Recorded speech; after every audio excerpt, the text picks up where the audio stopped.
on this episode of Pawn Stars. These are the most miserable, evil things I've ever seen. I mean, they're Hannibal Lecter looking. Yeah. Would you like to try them on? Not really. Come on. Today I got a call about an item we can make a lot of money on, but it's not going to come cheap. So this is the hot air balloon you called me about, huh? You bought a hot air balloon? Yeah. I want to sell my Prohibition bottle of whiskey. That was the most rot-gut stuff you ever seen, though, huh? You can't drink it, Rick. It did cause people to go blind. I'm Rick Harrison, and this is my pawn shop. I work here with my old man and my son, Big Hoss. Everything in here has a story and a price. One thing I've learned after 21 years, you never know what is going to come through that door.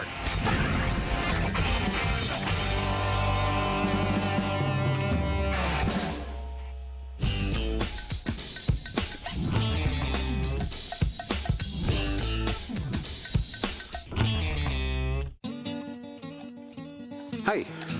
What do we have here? They are, They're disturbing is what they are. disturbing. I'm coming into the pawn shop to try to sell my antique handcuffs. I bought these at a flea market for $100. I didn't know what they were, but I thought they'd be good for a gag gift. My daughter was going to her prom, and I thought I'd get them for her boyfriend. Do you know a lot about them? Not a lot.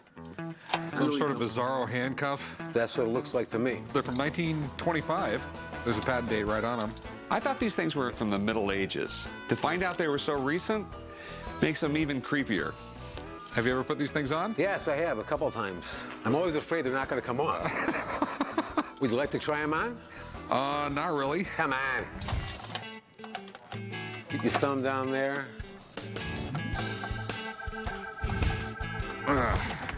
Yeah, that's not gonna work.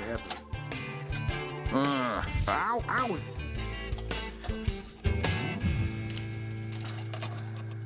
Yeah, these are miserable.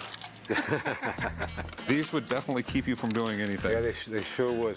Give me a good price and we'll take them off you. Yeah, whatever. These handcuffs hurt. For a guy like me, it's cruel and unusual punishment, I'm telling you. These are the most miserable, evil things I've ever seen. I mean, they're right up there with an Iron Maiden. But honestly, I've never seen anything like this before in my life. I'm racking my brains just to figure out what they were used for. I can't think of any reason why you would have to put someone's hands in that position. I do have someone who knows about these, though. Okay. Maybe you can tell us what these things are and what they're worth. Okay. Appreciate it. All right, thanks.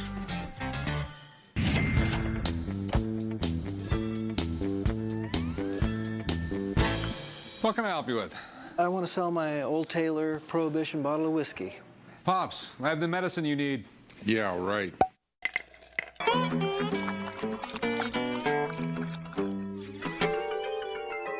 I'm coming into the pawn shop to try to sell my Old Taylor whiskey bottle from the Prohibition era. What's better than 80-year-old whiskey? Where'd you get that from? Well, it was about 30 years ago. A guy owed me some money, and evidently he had two of them, and he found them in his grandmother's attic. He drank one and paid me with this one. Whiskey's what men drink. Not these mixed cocktails that these city boys drink. You know why it says medicinal purposes only? I don't know exactly. The Prohibition Act outlawed alcohol, except for when you needed it for medicinal purposes or religious purposes. If you wanted whiskey, you either bought bootleg whiskey or you got your doctor to write your prescription for it. A fixed RX label through opening. So I guess this is where the prescription label would go.